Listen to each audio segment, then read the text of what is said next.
know you're going to know this, but do you know what Nabil means? Your name means? It's a Palestinian name. Yes.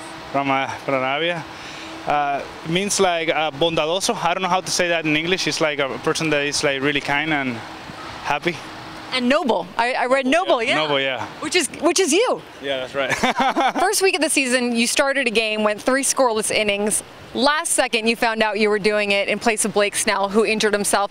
Take me through that. When did you find out, and then how did you wrap your head around, okay, I got to go out there and start a game when you hadn't done that in the majors before? Was like they had me for surprise, but still like I always say, I'm ready to go, and anytime they need me. So they came to the dugout like 1 minute before the game starts, and they told me that I was going to start that game.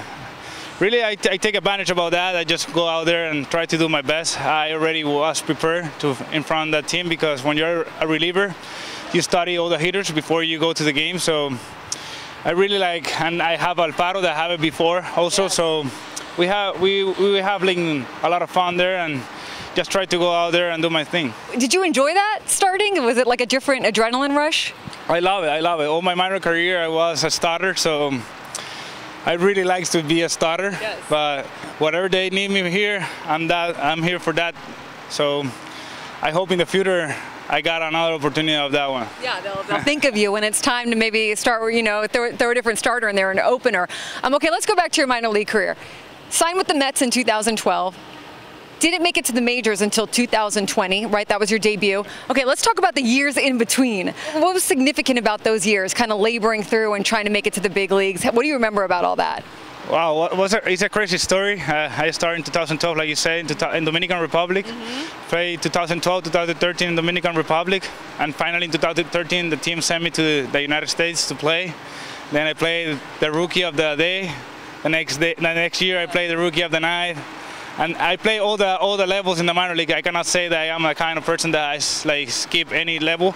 I feel that God had that something for me, and I feel that I learned every single thing in each level, and I feel I was prepared when the opportunity came here to the big leagues. I feel like I passed through all that in the minor league, so that helped me a lot. So thank God I'm here. I'm trying to be here for many years, you know.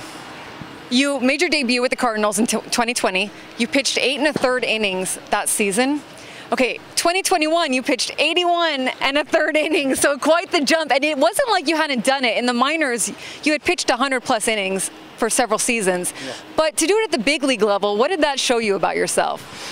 I don't know. I feel like baseball is the same everywhere you go. Yeah. It's like about where you throw the ball. It's no matter how hard you throw. I always say that. So I just try to go out there and compete, and it's a game that you come here every day, you learn, and you don't control results, you know. You just try to throw the ball, execute pitches, and try things go the way it should go that day for you, you know. Were you surprised at how many innings you threw last year? Yeah, I really was surprised because they kept calling your name. Yeah, so I was in the bullpen, and then when you find out when the season is getting over, and then you see to the board and you see that you are like almost 80 innings, that's satisfactory for myself, you know. Yes. So that's what sense of pride in that. Yeah, that's what I work for, and that's where you go in the off season and train for and be healthy all season. That's what I've been looking this year again, to be healthy and try to help the team in whatever they need. You've become known to fans and to your team as someone who will step in any instance, who will give you 1 inning, will give you 5 innings, like you did several times last year. What is the different mentality with that? Like, how do you prepare for the difference in what you might do any given day and when you might get that call? I don't know.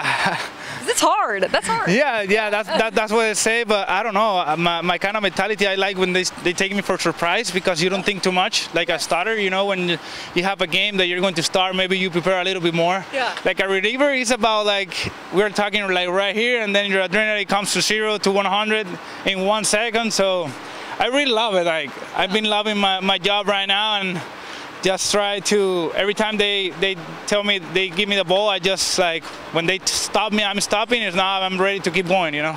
Have you had to change anything about the way you pitch since you've come up to the majors? Not really.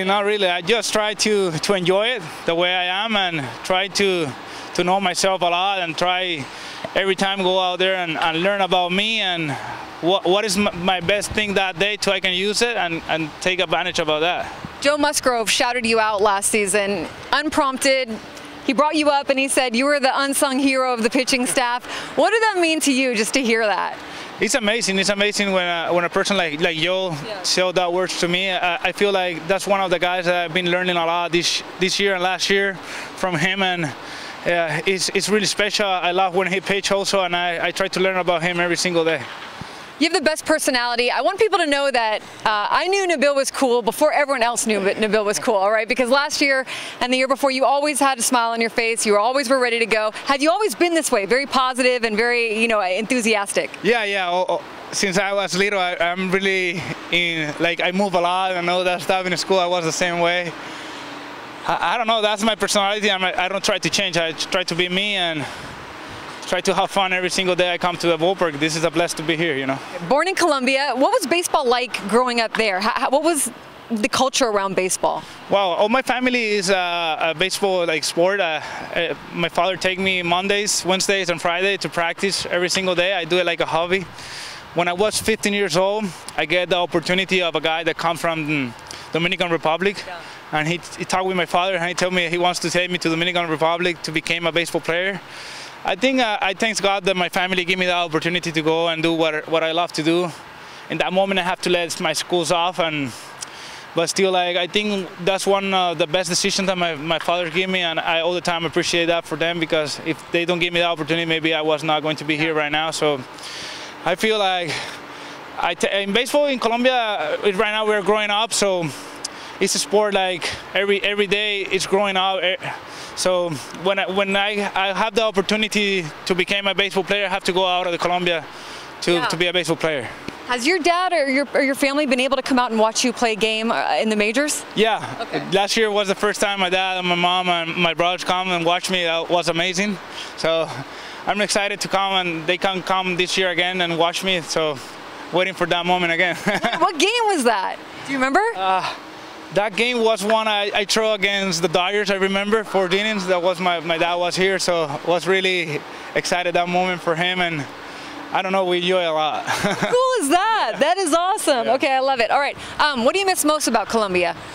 Now I'm living in Miami, so the food, I'm not missing a lot. Before that, I was missing a lot of the food. Do you cook? I do some stuff. I'm not the best cooker, but I've tried to not eating it. So I cook whatever I have in the refrigerator. But most of the things that I miss from Colombia is my family, my brothers, my mom, my dad. So most of that, really, I have everything here. I got my wife here and my little girl, so it's been nice. What's your favorite Colombian meal? That's a good question. I like a lot of seafood. So fish, patacon, that is like plantain, like fried plantain with onions and tomato, like fried. I like a lot. I remember last year you would talk to me and you were always kind of like, you know, I want to make sure that I'm pitching well. I want to make sure that they're proud of me and that I'm doing my job. Like, it always means something to you, right? Like, you really want to make sure that you have to prove yourself, I guess, almost every single day. Yeah. I feel like I'm really hard with myself. I just try to learn every single day something new. Try to get be my best version of me every time I go out there. So every time they score me a run, I know it's part of the game, but I get really angry with myself because sometimes the game you get really calm, and then the game speeds you up a little bit, you know. So that's what I'm trying to work in this year, to have the same mentality every single pitch and not lose my concentration in any pitch. Right, you mentioned that you would be in the bullpen and the call comes and you got to go, you got to get ready, right? Who keeps you calm in the bullpen? Who's the funniest in the bullpen? Give us a little insight into the pen.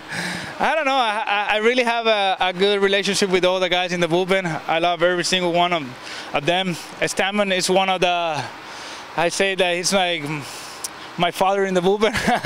Yes. He's the type of guy that I love to watch him pitch. I learn about him a lot, and I just trying to get in a routine that he gets every single day. So I've been in that right now. So he's been helping me a lot since I get here. Or you had a beautiful baby girl in the off season, right? Yeah. Well, how has fatherhood changed you? It's amazing. I think that life is about that. I just go home right now, and I'm excited to see her. And it's amazing when you wake up and see her, and I'm just anxious to she keeps growing up and talk to me. What about San Diego? What have you learned about San Diego? What do you like about San Diego? Is there anywhere that you really enjoy going if you have an off day or anything like that? You don't have a lot of time, but any place that you like? I don't know. I've been in the zoo a couple times. I like the zoo a lot here. The city of San Diego, I love it. The atmosphere. Yesterday we were back here, and it feels like when you come here to home, it's home. You know, the energy, the atmosphere here around the stadium is amazing. So I really like. I can say like I want to be part of this team a long time in my career. I love to be here in San Diego. So I hope I got a lot of time here. Nabil, Noble. Do you like when they say Merry Crismatt? Have you heard that one? I love it. I love it. Like the funny part of that, I don't know if many people know, I was born also in the 25th of December, so. You literally are Merry Crismatt. You're a Christmas baby. So, and my wife in Colombia is named Maria, so they call her Mary here. So it's funny, Merry Christmas. So it's fun that. So I've been loving it. I don't know. I feel like you're the type of guy who you go walking down the street and you maybe find like a $20 bill or something. Like you just like good things happen to you. It's a bless. I just happy. Like I tell you, I'm a happy guy. I just come here every day and I love it. Nabil, thank you so much. We appreciate the time. Thank you very much.